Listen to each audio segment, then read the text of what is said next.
Hello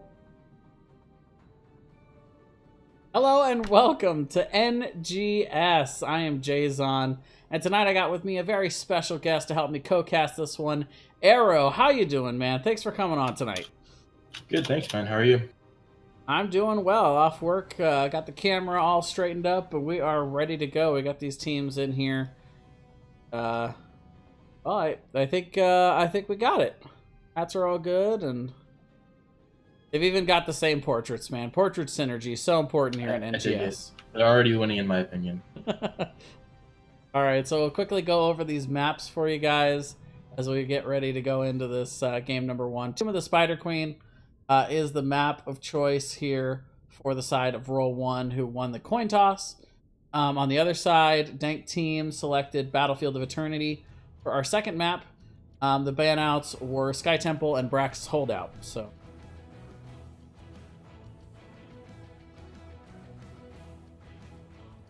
All right. I'm ready when you are. Ready when you are. This seems like our teams are ready. All right. Do this. Oh, yeah, I started. I forgot. That's okay. I thought the other ref had started. I didn't realize I had started. All right, Tomb of the Spider Queen, game number one here for Dank team versus Roll 1 Esports. So two teams from the B West division that are kind of middle of the road. Dank team has started off pretty strong, but has then since then, lost a match that has put them back a little bit this week. Roll 1 Esports, on the other hand, getting a surprising domination this week, so kind of puts them towards the middle, and this is a good opportunity for them to really make a name for themselves as they start to head towards the back half of the schedule for NGS. Yeah, Division B is quite of a bit of a shake-up and scuffle, in my opinion, looking at the wins and losses so far that have been posted. Is it Dark Teme? I think it's Dark Teme, right? Oh, it's a Dank team. Dank team. Okay. Yeah. Dank team is sitting at, I believe, second, and then Roll 1 sitting at eighth. But when you look at the wins and losses, it looks a little bit more interesting, in my opinion, because the wins and losses are all over the place, and I don't know which teams they're winning and losing to. So it really could be quite more close than just the standings of it. Right away, we're seeing the ETC ban and quickly the Uther ban. This leaves the Shimada brothers open as well as Gremlin. Yeah, so a couple of pretty high priority ban targets to start off. ETC has been pretty well recepted as the strongest tank in the meta right now. Meanwhile, Uther, we've seen more and more sneaking back into the meta ever since the support apocalypse. His armor has been a little bit more impactful than it was before in the double support meta. And so not surprised to see that, but you're right. I was surprised to not see the Shimada's banned here. So it's who's going to grab that Genji or the Hanzo first here. In my opinion, if you're banning out Uther, you're taking away a tool that Genji can make use of, so it makes it a little bit more different. Right away, we're seeing the Hanzo pick. I like that a lot. Makes a lot of sense on this map. Gives you a lot of poke. Gives you a lot of. It's very hard to punish a Hanzo pick because of his mobility and how well he can poke down a team. Lots of scouting as well. You can Sonic Arrow the turning points for Tomb. Makes a lot of sense. Yes, and also quick shout out here. Thank you very much for the follow. I don't have my stream labels up here. It's trolling me. It's loading slow on purpose. Kenwood, thank you very much for the follow. So, two picks coming up here for Roll 1 Esports. Hanzo, very strong hero in terms of spread damage, good wave clear, and camp potential. One thing he doesn't have a whole lot of is mobility, and I like these two picks coming out. So Genji, a natural counter to his brother Hanzo. Jaina, also very good to be able to put the slows on him. If you can catch Hanzo away from a wall, he's not too hard to blow up. Very true. I like Jaina a lot on this map. I know a lot of people go back and forth on whether Li Ming or Jaina is better. They both do very different things. I like Jaina a lot on this map because of the wave clear she brings to the teams. She can control the lanes really well, and especially if you're going to go into Genji, you're going to lack wave clear. So Jaina helps compensate Genji quite a bit. This leaves a lot of other options open, though. We could see a Lucio come out. We could still see Greymane come out. Could see Muradin come out. Typically, Muradin would make sense here because ETC is already banned. You want the second best tank if you can't have the first best tank. Those are sort of the two very straightforward two best tanks. all the other tanks are sort of more niche. You could also see a Nubrak as well, and then just ban out the Muradin for the opposing team. And one of the options I do like here also as a tank would be Johanna, though I don't usually see her prioritized this high in the draft. Diablo's been very strong, but they will go ahead and go to the Anubarak. So constantly considered one of the strongest counters to mages is going to be the Anubarak. Also having the web wrap for the Genji and that Dragon Blade. Very strong picks coming out here from Dank team in the first half of this draft. So if I'm roll 1 right now, who I'm looking to ban would probably be either Lucio or Stukov. Stukov is one of the best follow-ups in my opinion for web wrap, and right away they go in the Stukov ban. I think that's very smart. So now if I'm Dank team, I might ban Muradin actually. It looks like they're hovering the Lucio. They could ban Lucio here. Lucio makes a lot of sense as well. But however, it would make both teams have sort of an awkward support. Be curious to see what they go, because again, we have 3 supports banned here right away. Muradin is still open. Johanna's still open, as you said before. Johanna's great. She's a very strong gym sort of coin holder for this map. Makes a lot of sense. Also brings good wave clear. Now they're hovering the Diablo. Yeah, so Diablo also quite a difficult hero to deal with here on Tomb of the Spider Queen. There's a lot of random stuff that you can collide in with. A lot of terrain that you can deadly charge into to get that stun. And then the follow-up from Genji and Jaina. Those are 2 very strong follow-up heroes to be able to get the burst and get those kills. So I think the Diablo ban makes a lot of sense here. You already have your tank. No reason to continue to limit that support pool, but you are pretty much giving Lucio up over to Roll 1 Esports at this point. Yeah, if I was roll 1 right now, I'd be looking at either locking Lucio and Muradin, or... In my opinion, you don't really want to flex the last tank spot, or the last... You could flex the last support slot, but normally I think the last... of course, both teams still need a solo laner. Currently, you could see Greymane go into the solo lane position. But I sort of like to last pick the solo lane quite often, because if you get countered out in the solo lane, it can really hurt your lane a lot. They already have a pretty good rotation with Jaina so far. Could see something cheeky, like a Taste for Blood Asmodan. This is a very good map for Taste for Blood Asmodan. Well, just could also be Cho'Gall. Cho'Gall's still good on this map as well. Just gonna have to wait and see. I would be pretty surprised to see a Cho'Gall, but not a whole lot of the... still not a whole lot of counters. But they are going to go into the Muradin, so definitely picking up one of the stronger tanks in the meta. Karazim going to be the healer, so a lot of mobility, a lot of additional dive, burst, and damage potential. And just in general, Roll 1's ability to be able to dive on the squishy backliners and try and get these picks is actually pretty scary here. Yeah, that's if Karazim goes into Iron Fist, which is pretty standard for the most part. This gives a huge amount of damage and gank potential to Roll 1, and that's sort of scary. Iron Fist is a huge amount of damage, especially if you stun down a target. Between Muradin, Jaina, Genji follow-up, you have a lot of damage, a lot of burst. But with Karazim, also, you don't have Cleanse, and that's going to be interesting to see how we save these characters that are going to inevitably be web-wrapped. If I'm Dank team, I would be looking at Malfurion, I think. I think Malfurion complements Nubrak really, really well. And we're going to see Lucio. Makes a lot of sense. Lucio is very good as well. And Tyrael. Well, we have Tyrael. We will have to make sure that it's not the mecha skin, though.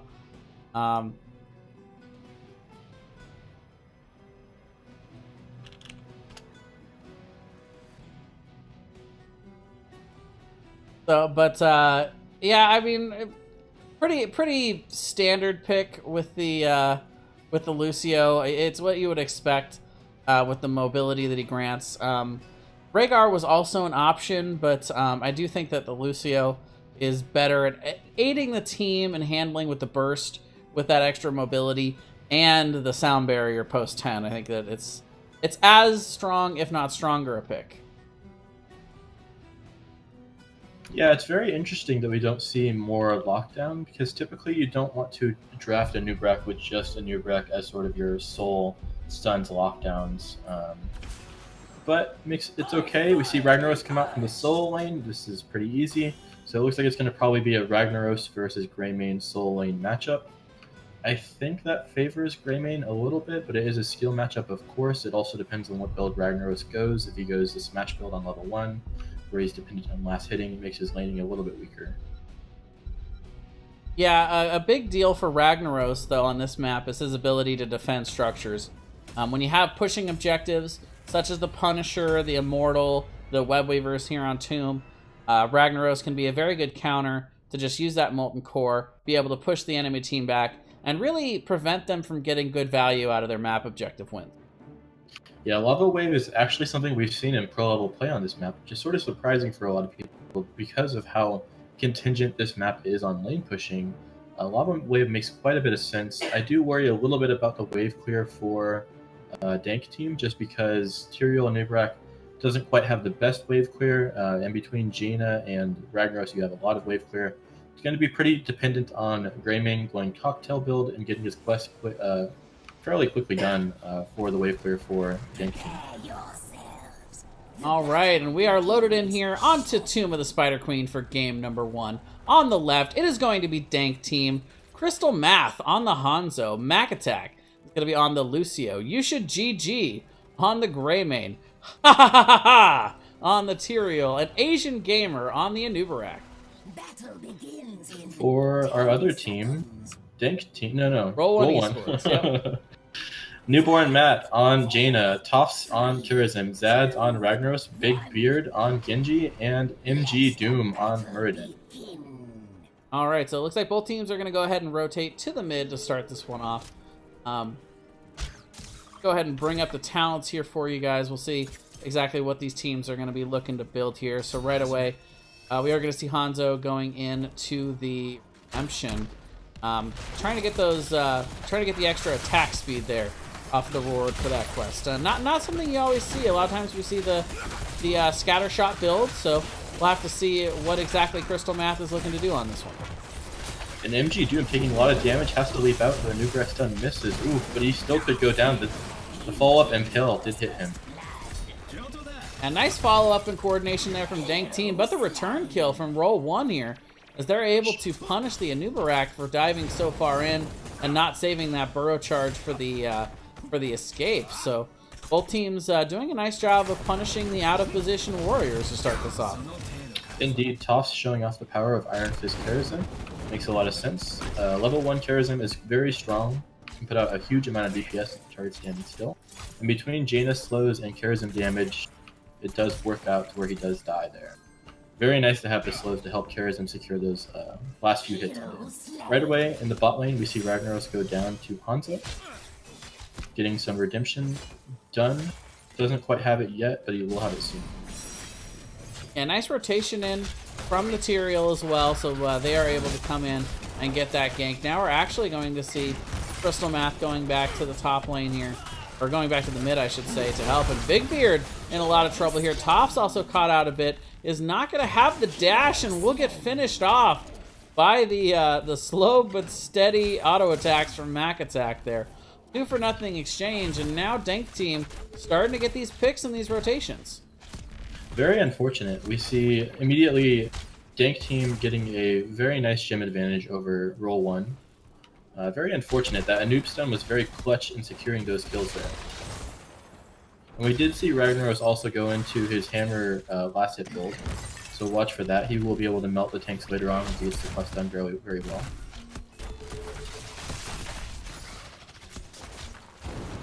So far, the side of Dank team, just a little bit of priority on getting these turn-ins. 10 gems in the bank so far for them. But a lot of wave clear coming out from roll 1. So even though they lose a couple of picks, it's not going to take them very long to rotate through these lanes and get these lanes pushed out and pick up some gems themselves here. Correct. That's a big advantage of having the power of Jaina and Ragnaros on their side for their draft. It makes a lot of sense. Although they did lose a few kills there, they can still push these lanes out very easily. Right away, we're seeing Greymane go for the bot camp because they're a little bit ahead on rotations for the time being. And we do see, once again, Asian Gamer diving in with that burrow charge, but he is going to be punished. The side of roll 1, 4 members there in the mid, able to turn around and once again punish him for that engage attempt that really no follow-up to it. as soon as you see that E come out from a noob rack, you can just immediately punish him for that if he initiates with that. And that's exactly what we just saw happen there. He E'd in for initiation, and it completely backfired on him because, again, he cannot initiate and escape. He can either initiate or escape with E. So we do see a nice exchange there from roll 1. However, it's the side of Dank team that's been slowly but steadily getting these gem turn-ins. Mac attack getting very low, but again, Asian Gamer goes in. This time the Tyrael coming up from the bot. They are going to be able to pick off the Kerosene. Newborn Matt barely making it out there, but Big Beard will be able to escape as well. So many low health pools there, but we do have Hanzo finishing that level 1 talent now. Indeed, and Ragnaros is almost about to finish his last hit talent. He's at 19 out of 30 so far. He did go into the health regeneration talent on 4 as well. Will be very nice in the late game. We're seeing Dank team start to turn in, and they will probably get it right here as well. Crystal Math going to go ahead and throw in that final gem, and the Web Weavers will be coming out here. Top lane seeming to be a little bit prioritized here for the side of Dank team. They're actually going to send 3 to the bot, and Zad's going to have to get on out of dodge as they've got the rotation in. And man, that top lane is pushed in deep. That Web Weaver is going to be going directly onto the front wall. Yeah, a lot of the teams prefer to put a huge amount of pressure on top lane if they can secure the objective or defend it. Normally they'll prioritize defending top lane, just because that's the boss lane, and that usually can be the lane that ends the game if you secure boss on top of it as well. Seeing a little bit of a shuffle in mid. Jaina gets low from the cocktail off Greymane, and she does go down to the she goes down to the wave from the web root. A little bit of a tongue twister. The Web Weaver. Meanwhile, the side of Dank team diving in deep here, putting the pressure in mid, and I really like this call. The Rag in the bot lane, they're not going to be able to get all that much done with the Molten Core. They push the mid, and all the while, they're keeping the members of Roll 1 Esports here, so the Web Weaver in top is also getting some pretty massive value. Looks like they're going to have to give top fort though. Indeed they do. A Nubrak initiating onto the Genji. The spike coming out, and it hits and connects onto the Genji. Hanzo with the follow-up on the Q, it looks like. Very good. Level 10s are in here for Dank team. We're going to be seeing the web wrap. We're also going to see Judgment coming out here for Tyrael. Sound Barrier, Dragon Arrow, and go for the throat. So they are looking to dive in, be aggressive, and get themselves a pick early in these team fights. I like this call right away. Immediately after the top Web Weaver dies, they go straight to the boss with 10. There is no way that Roll 1 can contest this. Very good call immediately coming out. Roll 1 could have maybe turned in there. Jaina did start the camp, but she got too low. She couldn't finish it. And this is looking pretty dire for Roll 1 right away before Tims are even online. Yeah, Tomb of the Spider Queen does tend to be a pretty snowbally map. It's one of these maps where in order for you to be able to really come back, you need the map objective to get the wave clear. And you have to have ability to access the middle of the map to be able to get this map objective. So with all these forts down and not having level 10, the side of Roll 1 just cannot rotate to try and contest or stall out these this map objective. And it's just going to continue to snowball until Roll 1 can manage to get their heroics here. Yeah, one thing I've been noticing more and more in my games is that building experience is playing a much bigger part of who is ahead or who is behind. Because so many buildings are down for Roll 1, they're down by what feels like a lot. But as soon as Tims are back up online, they can immediately start contesting Dank team. Yeah, a lot of stored XP in those structures. So you're right. A lot of that will be able to be caught up on. 7 to 2 kill count. So those 5 kills are going to be a contributing factor, but this isn't over yet. Roll 1 still does have the opportunity to try to come back. The web wrap, though, coming out onto the Kerosene, and Jaina is instantly blown up here by a combination of the camp and the ultimates. Side of Dank team, Muradin also going to end up falling, and Kerosene's not going to make it out of here. And the side of Dank team are rolling right now. Even the cocktail. Oh my goodness. That was a beautiful cocktail. Wow. Yeah, they tried to make their living off of those kind of cocktails. Yeah, they tried to contest the turn-in there, and they contested turn-in, and they didn't have 10, and they also had a mage camp in the mid.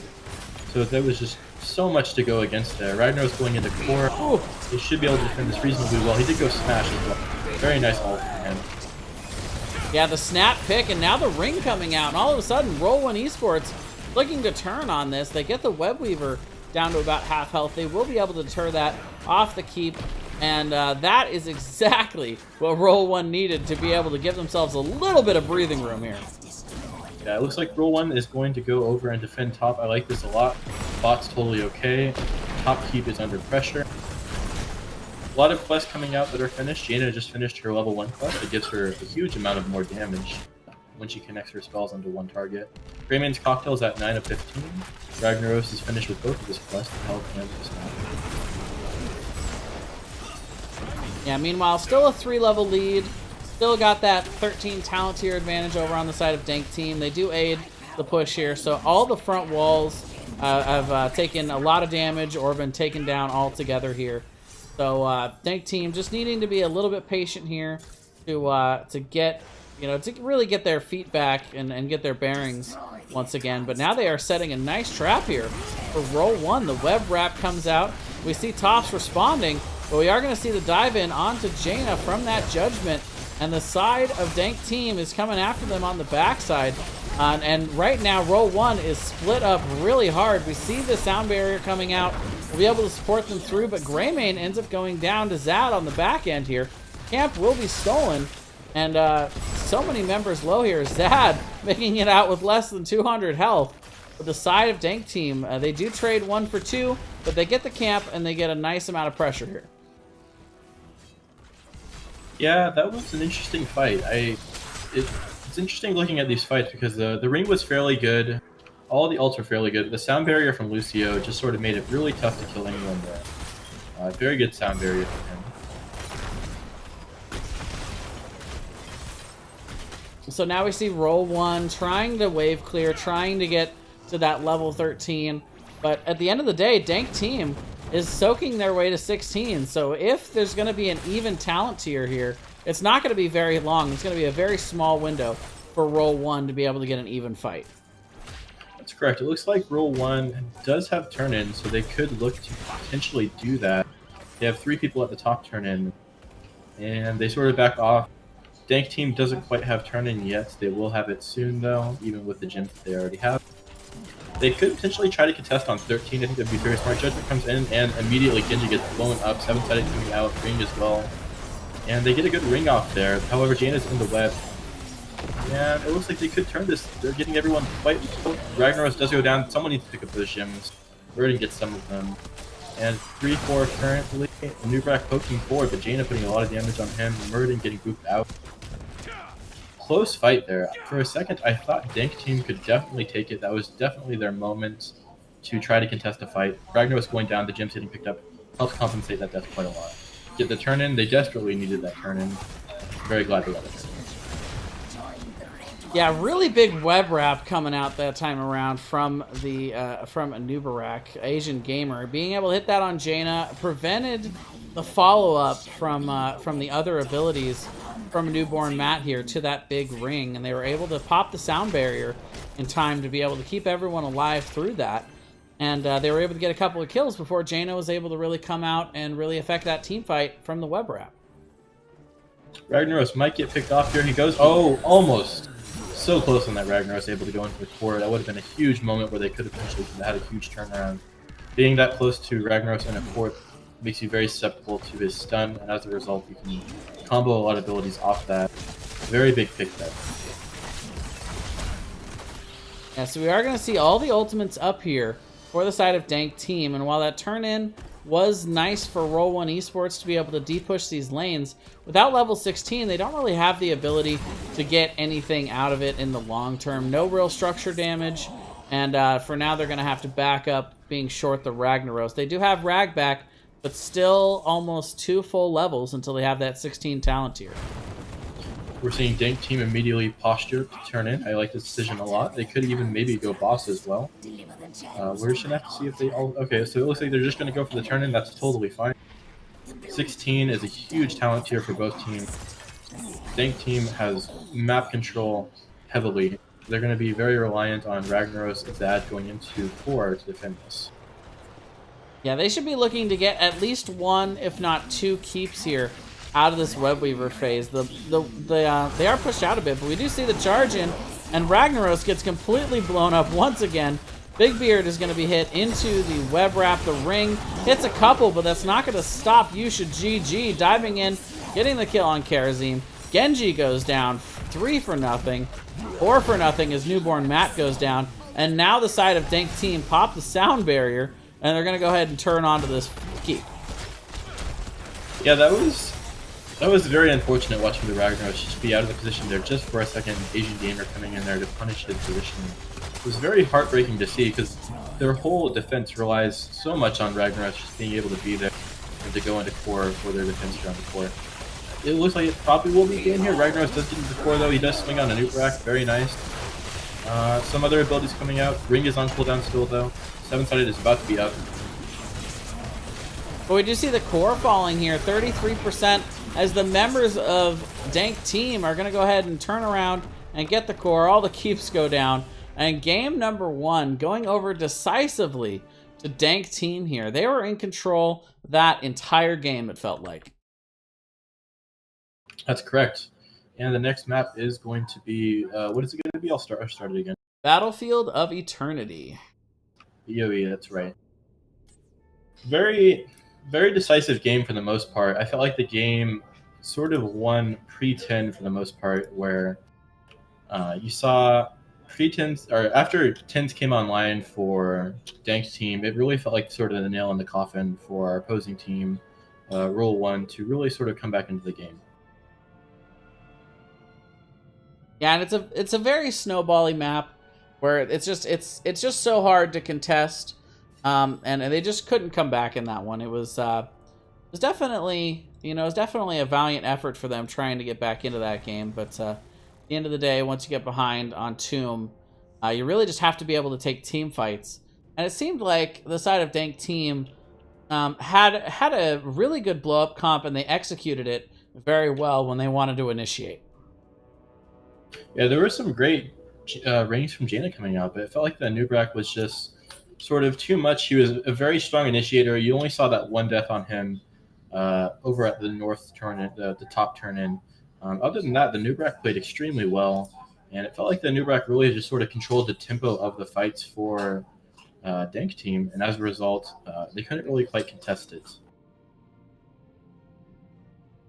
So now we're going to be going into Battlefield of Eternity. You see a lot of different style rafts here on Battlefield, which are, mainly based around how much damage you can do to the Immortal, how much of that PvE damage that you could put together. But some teams also tend towards that more defensive strategy where they have, maybe one person that's got decent burn and they send the rest to defend and side soak lanes. So we'll have to see how these teams want to prioritize here on BOE. Yeah, it's going to be interesting. I mean, Vala, of course, becomes very, very strong in this map. Greymane, of course, is strong on just about every map. Hopefully, we'll see a little bit more of a closer game. The maps play a big part in how the game's going to play out because the meta for each map is going to be very, very distinct and very, very specific. You could see, Vala here, Zul Jin here. Could even see a Rainer if you really want to go niche, or you could also see a comp like Sergeant Hammer becomes strong on this map as well. Just very interesting picks can be sort of meta on this map because of the two-lane nature of it, like Zarya. Yeah, you mentioned Greymane.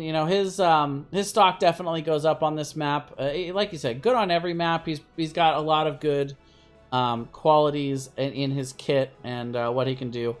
He does pretty much everything well, but one of the big things he does is really strong immortal damage, especially when he's not contested. The nice thing about having Greymane is once you see that on the other side, you're pretty much going to have to go and contest unless you have Hanzo. Hanzo is one of the only heroes that can really contest Greymane's race potential. Vala can a little bit. Once you come online with the Arrow Quest, you can definitely contest a decent amount with Vala. After 7, I would say definitely after too, 7, with a repeat arrow. Yeah. Yeah. Same thing with Hanzo though. His big power spike is at 7.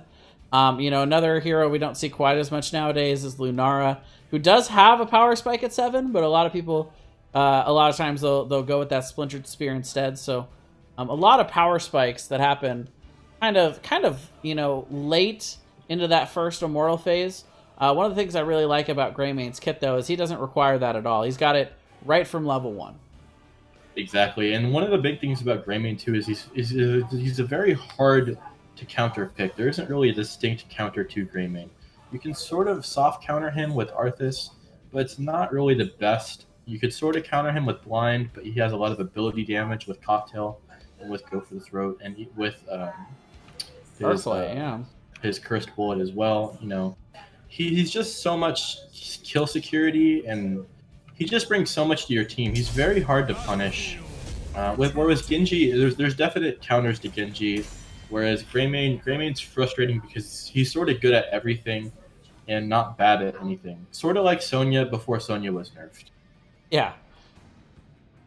Yeah, and also sort of like Dahaka. Dahaka had that same kind of quality, but he also had the global, so it just made him so powerful. They took away some of his ability to do camps quickly, and they took away some of his damage. They've slowly brought him down. But Greymane they haven't touched in the longest time. I saw some interesting figures last week on Greymane about him not doing very well in HGC, and I'm like, yeah, but that probably didn't have anything to do with Greymane. It was probably something else, because Greymane's just the staple. It's one of those things where it's better explained by looking at the actual individual team. Yeah. And if you look at the individual team, and you look at their win and loss ratio, and then you look at the picks, you're going to see that the picks are automatically, of course, going to be in concurrent with their win-loss ratio. So you'll see like a team like, Team 12 have a very high win rate with all other characters inherently. So it's sort of better explained by that. When there's a high meta character that's very highly picked, it's better to look at the teams playing the character and then like how they're making that character work and what else is going on.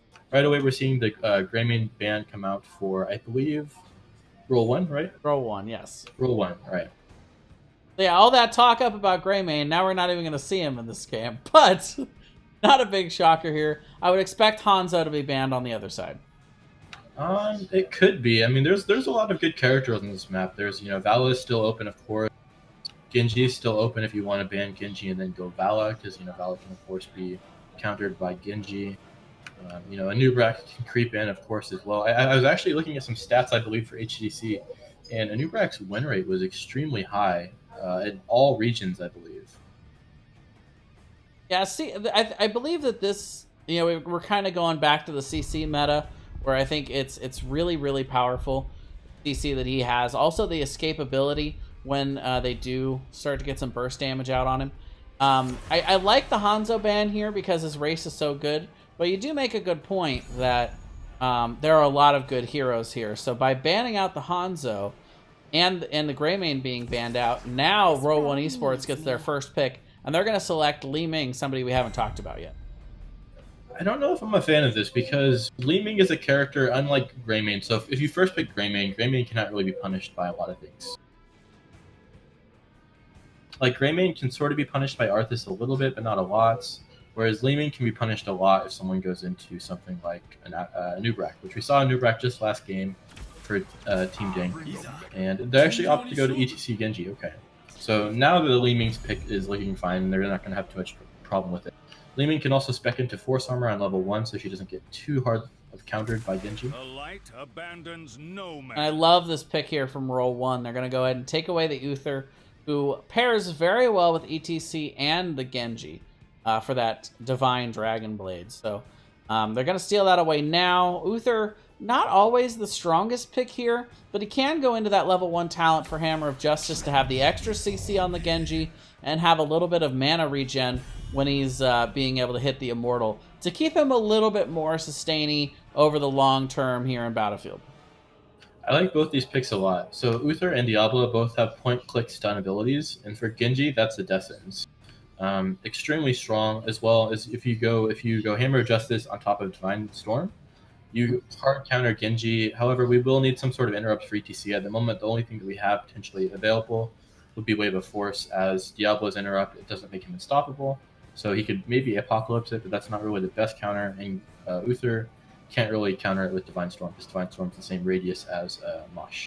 Yeah, no, I would say that Wave of Force is probably enough. You don't You don't normally expect the Li Ming to get caught in the ETC ult, so I think that's probably enough for them to be satisfied with the Mosh counter, even if they don't get anything else here. Covering the Sonya ban, I think that's sort of interesting. I think Sonya is pretty nerfed because her 7 is sort of up in the air as to what she should go, because Poison Spear was nerfed again. Maybe go Composite Spear. Sonya is interesting. I play Sonya a lot, and I don't know how I feel about her right now. I actually feel Dahaka is probably the best solo laner overall at the moment. They still ban Sonya. Sonya can, of course, race better than Dahaka. It makes quite a good amount of sense. Yeah, I might be in the minority here, but I kind of liked the nerfs to Sonya for the practice of playing Sonya, because I love Composite Spear. I really like to be able to have that extra range and the extra fury when you do hit that spear and you get to go in really on a deep backliner. So it's very that's kind of the style I like to play with her anyway. So I don't mind it, but she was really good because of Poison Spear. So I understand the nerf and the ramifications. Oh no, she was definitely in warrant need of nerf. Yeah, definitely. There's no question about it. She was very good at everything.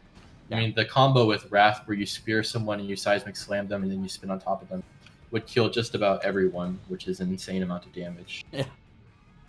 Even Blaze, and if you're one-shotting Blaze, that's a problem. Yeah, Wrath is just such a huge amount of damage where you're empowering all of your abilities. Uther is an interesting support pick on this map. I think this is probably one of Uther's weakest maps. 2-lane maps in general are weak for Uther, because Uther isn't a sustain healer. Lucio's still open. I think we would see probably Dank team go into Lucio, I would imagine. It would make a lot of sense quite a bit. You think we're going to see a Lunara here, maybe? Lunara would be really good because they could poke them down a lot. I like the idea of Lunara quite a bit. I think Lunara can easily come back into the meta. Actually, they go into Vala. Interesting. I like Artanis a lot. Artanis is a very solid solo laner for this map for an amateur opponent.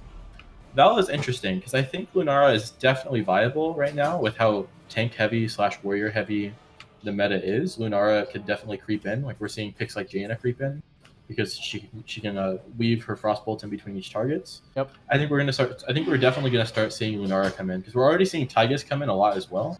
And Lunara would have been great because you have the potential to go into race if you need race, if you don't need Splintered Spear. Yeah, and the Splintered Spear can still be very powerful against the Uther, and just the constant ability to send Lunara back if you're on the defense, get a couple of hits off as maybe Artanis is the one actually racing, put a little poison on there, and then come back and continue to defend. So, they are going to take the Vala, so stronger upfront race potential in the Vala if they do decide to go into the Q build. And Lunara actually been picked up on the other side from Roll 1 Esports, along with the Diva. The Diva's I don't know if I completely understand the Diva pick here. So she's become quite popular on this map because of the fact that you can explode your mech on the opposing side's Immortal, Makes sense. Which gives you a huge amount of race potential.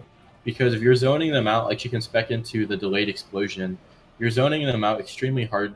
You can race very, very well, especially with something like Lunara Li Ming, makes quite a bit of sense. The only thing I would worry about for Roll 1 is they're going to be heavily reliant on Diablo to secure the kills. So now we're seeing the Lucio come out. Lucio makes quite a good amount of sense here between Sound Barrier and Amp It Up. Gives them a huge amount of healing. Should be able to keep up Vala quite well. It looks like they're going to... I really worry quite a bit about Roll 1 and them being able to secure kills. They have very good poke between Lunara and Li Ming. But it's going to be interesting. I think we're going to need Diablo definitely to secure kills. Diablo is a heavily based momentum character. So if you're playing something like a Sylvanas is very good with Diablo because they're both very good at building momentum and getting a huge amount of advantage out of that momentum. But as soon as you kill Diablo with souls, it's very, very hard for Diablo to regenerate those souls, especially later into the game.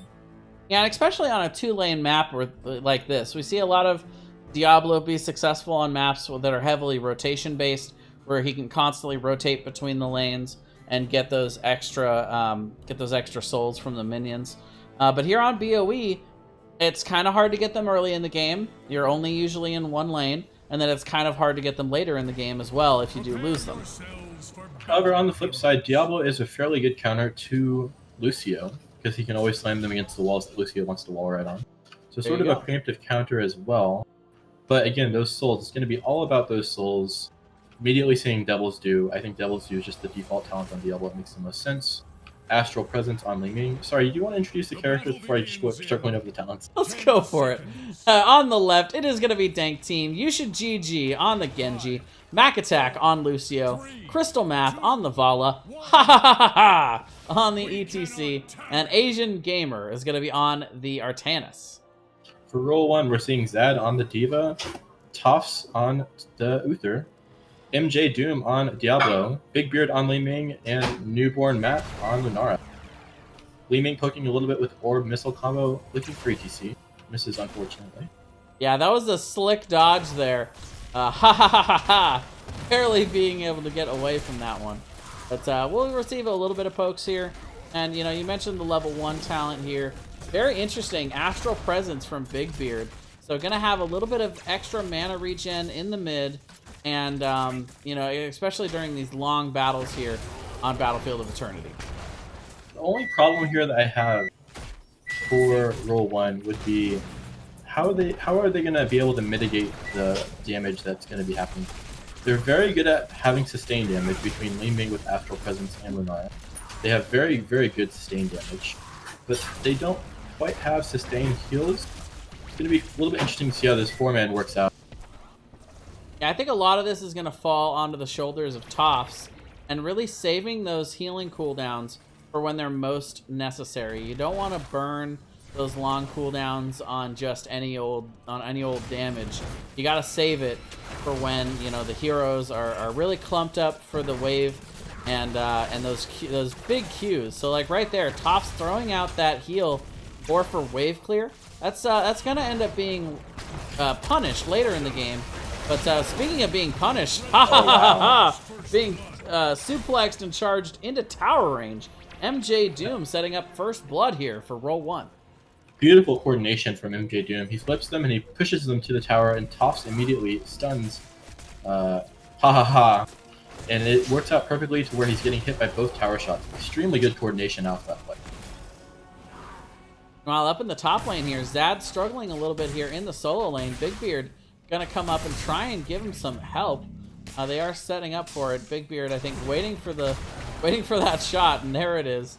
Zad's gonna go ahead and go back and get some health, and for now, Big Beard's gonna take over up here. I like a lot that Uther went into Wave of Light on level 1 because he gets mana back each time he hits or heals with his Holy Radiance. I think that's extremely important for his sustain healing because typically what you'll see with Uthers, really good Uther players like Dignitas Bakery, they'll use Wave of Light as a sustain heal, and they'll only use Q as a reactive heal. So only in combat, basically, will you ever see Q. Because Q is extremely mana intensive, whereas Wave of Light, the level 1 talent, makes Holy Radiance extremely mana efficient for topping off your teammates, especially if you can coordinate them stacking on top of each other. That's one of the things I love about casting. You learn so much. We are going to see the Immortals popping up here into the top lane. For the side of Dank Team, they are going right directly onto it. 5-man commitment, and they have just incredible race potential here, Arrow. They do, but we're seeing the experience advantage go towards roll 1. I like this a decent amount. The defense is favoring them because of the opposing Angel on their side. MJ Doom being slid there for a second, and the Diva explosion coming out. MJ Doom slamming a trance into the wall, and they immediately get a kill on Vala. Extremely good explosion. Oh, such an unfortunate step there for Vala. Gets stunned by the Immortal, not able to escape the explosion, and self-destruct. Gets the second kill of the game here for roll 1 Esports. So immediately we're seeing Lunara and Li Ming sort of hover going back. I like this a lot. I'm not sure which one should probably go back. It looks like they're going to put Li Ming back, and Lunara is sort of a little bit of discoordination there. Slam onto Artanis. Artanis may go down there. Maybe. And he lives for now. Is able to make it out, and they are able to get the finish here. Big Beard was starting to chip away at Dank Team's Immortal. However, first Immortal is going to be going over to Dank Team, and it is going to be spawning here in the bot lane. And we are seeing Diva go into Bring It On, which is what I was referencing a little bit earlier about how her self-destruct amount is going to be rejuvenated when she loses her mech. Very nice choice there, so she's going to be able to get more self-destructs off as she is detonating more and more often. So when she loses her mech, she actually is generating self-destruct charge as well. So sort of a tactical feeding, if you will, talent. So we are going to see once again the 4-1 split. The side of Dank team pushing in, gets the front wall, gets the well, and now the Angel is going to start wailing away on the fort here in the bot lane. They have a decent amount of siege damage to back that up with the Vala as well as the Artanis. However, Artanis is in top lane, of course. They get the fort, and they'll get a little bit of damage on this front wall, but overall, nice dividends here by Dank team, and they're going to net themselves about a half-level lead off of all that extra structure damage. It's very fortunate that they didn't lose a huge amount there. Also, Lunara did go into Nature's Calling on 7. I like this a lot. So now we're definitely going to have Lunara be the racer and Liming sort of be on the defense team. Seeing initiation on D.Va. D.Va may go down here. She loses her mech for sure, and she does indeed go down. Genji got stuck there a little bit. He didn't quite get the reset on his Swift Strike, having to jump out over the wall. Fortunately, he did have to jump, otherwise he would have been in the wall and probably died. Yeah, that bottom turret down, he maybe could have stalled long enough for the side of Dank team to get them out. No real follow-up there, but yeah, an unfortunate pick there onto the D.Va. That's going to be a little bit more XP and a little bit of mist soak. But we do see the side of row 1 rotating up here to answer to the camp push.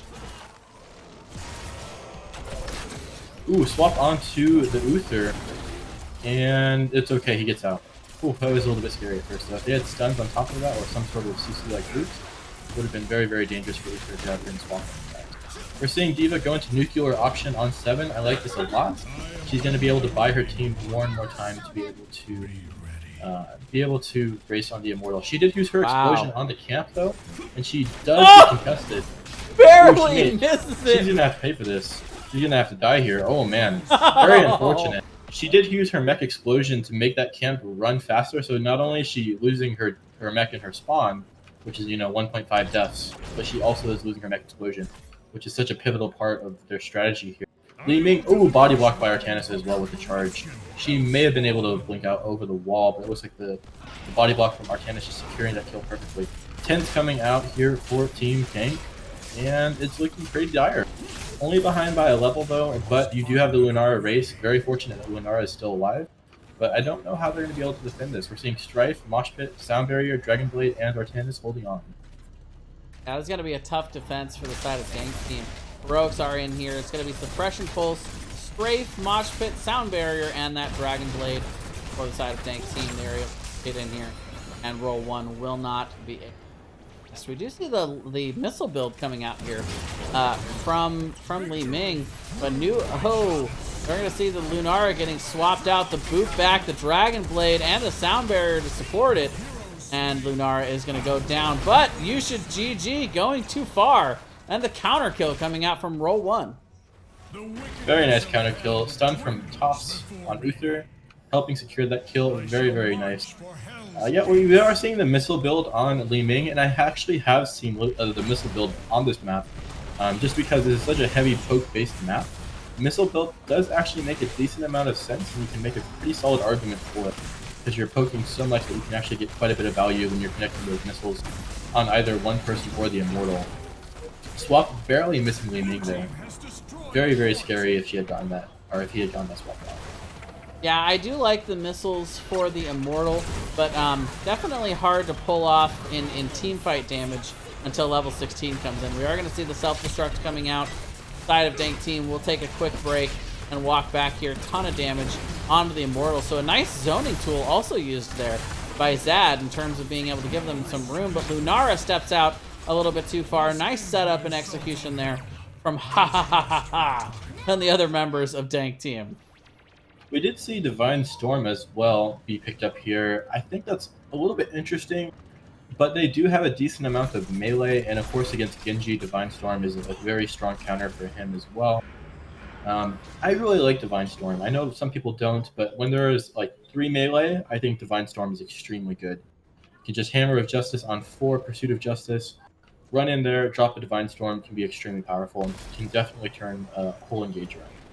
Yeah, I also like it for the general aggressive nature of Uther's play. There's a reason he has taken damage on his stat sheet. Because you generally want to play Uther more up front, almost bruiser style, to be able to get those stuns, to be able to be in good range and get good angles on the wave of light. And just in general, you know, if Uther's the first one to die in a team fight, you're not really sad about that because of his passive. Exactly. You actually get a decent amount of value off of Uther being the first person to die, because it gives your team a huge opportunity to turn the whole fight around. We're seeing Team Dank invade on the camp for Role 1 Esports. They're securing the bruiser camp. They get it pushing top. Role 1 is going to have to push that out, or sorry, clear it before the objective comes up with the Immortals. And not unlike the first game, we are starting to see the side of Role 1 Esports be a little bit on the back foot right now. They are able to clear out these lanes. Still a full level until they have level 13 and are back on even talent tiers with Dank Team. Repent before my wrath, demon. That was a pretty decent spawn here for Dank Team. It's going to give them the opportunity to rush in here and be able to get the race on. They're also going to be in good position to be able to grab their camp if they decide to do that. But Dank Team instead they're gonna decide to go ahead and play more aggressively. I like this positioning a lot for Role 1. Role 1 has a very nice defense posture here for the Immortal being on their side, and Dank Team immediately going back to clear their camp. I like that a lot. They of course have the ability to do this because they're already ahead in the race. Role 1 being hesitant to invade on their side, leaving going top to clear. And D.Va doesn't quite have Mech Explosion as well. She's only about halfway there.